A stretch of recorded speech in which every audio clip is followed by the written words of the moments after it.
ঘটনা হচ্ছে এক ধনী ব্যক্তির। একটা লোক অনেক সম্পদের মালিক ছিলেন।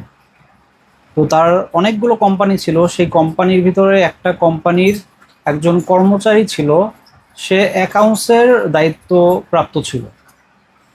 সেই অ্যাকাউন্টেন্ট লোকটা অনেক সৎ ছিল, সে নামাজ কালাম পড়তো, সৎ পথে চলতো, ভালো মানুষ ছিল।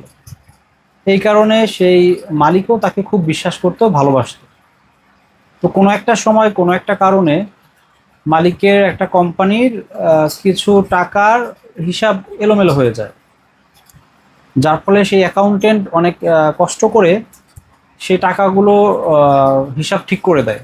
সে যখন মালিককে টাকাগুলো ফেরত দেয়, তো মালিক বলে যে যাই হোক, এই টাকার আশা তো আমি ছেড়ে দিয়েছিলাম, তুমি এইখান থেকে এই কিছু টাকা নেও। ভালো অ্যামাউন্ট তাকে দেয়। তো সেই অ্যাকাউন্টেন্ট সেই টাকাটা নেয় না। সে বলে, না, আপনি আমাকে যে টাকা স্যালারি দেন, আলহামদুলিল্লাহ, আল্লাহ তাআলা সেই স্যালারির মধ্যে আমাকে ভালোভাবে চালাচ্ছে, আমার এর বেশি প্রয়োজন নেই। তো সেই মালিক তখন হাসলো, হাসার পর বলল, তোমার মতো বোকা আমি আর দ্বিতীয় দেখি নাই। তুমি অনেক বোকা। আমি তোমাকে নিজে টাকা দিতেছি, তুমি সেই টাকাগুলো নিচ্ছ না। এত বোকা মানুষ হয়? আচ্ছা, তুমি একটা কাজ করো, তোমাকে আরেকটা দায়িত্ব দেই। এই টাকাটা তুমি তোমার কাছে রেখে দাও, তোমার থেকে বড় কোনো বোকা যখন পাবা তখন তাকে তুমি এই টাকাটা দিয়ে দিও। তো মালিকের অর্ডার, সেই অ্যাকাউন্টেন্ট সেই টাকাটা নিজের কাছে রেখে দেবে। তারপর সময় যাচ্ছে, সময় যাচ্ছে, সময় যাচ্ছে। হঠাৎ একদিন সেই মালিক গুরুতর অসুস্থ হয়ে পড়ল। মালিকের অবস্থা এতটাই খারাপ যে ডক্টর ডিক্লিয়ার দিয়ে দিয়েছে যে সে আর বাঁচবে না। তো এরপরে একদিন সেই অ্যাকাউন্টেন্ট সেই মালিকের কাছে গেল। সে গিয়ে মালিককে দেখে এবং মালিককে বলে, স্যার, আপনার কিছু আমানত আমার কাছে আছে। আপনার কি মনে আছে, অমুক কিছু টাকা আপনি আমাকে দিয়েছিলেন, বলেছিলেন আমার থেকে বড় কোনো বোকা যদি পাই সেদিন তার হাতে তুলে দিতে।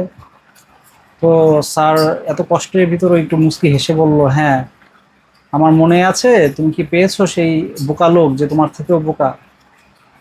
তখন সেই অ্যাকাউন্টেন্ট লোকটি কাঁদতে কাঁদতে বলল, স্যার, আসলে আমি তো অনেক মানুষ দেখেছি জীবনে, কিন্তু আপনাকে আমি স্যার খুব কাছ থেকে দেখেছি স্যার। আপনি জীবনে অনেক কষ্ট করেছেন। আপনি, আপনার একটা কোম্পানি ছিল, আপনি সারা দিন রাত দৌড়াদৌড়ি করে, না খেয়ে না ঘুমিয়ে মেহনত করে একটা কোম্পানিকে দুইটা করছেন, দুইটাকে চারটা কোম্পানি বানাইছেন, চারটাকে আটটা কোম্পানি বানাইছেন। আপনি এখন দেশের অন্যতম একজন শিল্পপতি স্যার। কিন্তু আপনি এই যে সারাটা জীবন কষ্ট করে যে টাকা পয়সা আপনি কামাই করলেন, এখন স্যার কিছুদিন পরে সেই সব কিছু ছেড়ে একবারে খালি হাতে নিঃস্ব অবস্থায় আপনার এই দুনিয়া ছেড়ে কবরে চলে যাওয়া লাগবে। এই যে সারা জীবন কষ্ট করলেন, সব কষ্ট বৃথা। পৃথিবীতে আমার দেখা মতে সব থেকে বোকা মানুষটা আপনি স্যার। এই জন্য এই টাকা নিয়ে আসছি আপনাকে দেওয়ার জন্য। তো সেই অ্যাকাউন্টেন্ট লোকটার কথা শুনে সেই মালিকের কলিজা কেঁপে উঠল। সে হাউমাউ করে কাঁদতে শুরু করলো এবং সে তো জানে যে অ্যাকাউন্টেন্ট সৎ লোক। তার হাত ধরে তওবা করলো এবং সে তওবা করলো বাকি যে কয়দিন তার হায়াত থাকে সেই কয়দিন সে সম্পূর্ণরূপে দিনের উপর চলবে এবং তার যত অর্জিত সম্পদ সব আল্লাহ তাআলার রাস্তায় দান করে দেবে। তো শিক্ষণীয় বিষয় হচ্ছে এটাই, যা কিছুই করেন কবরের জন্য প্রস্তুত হন।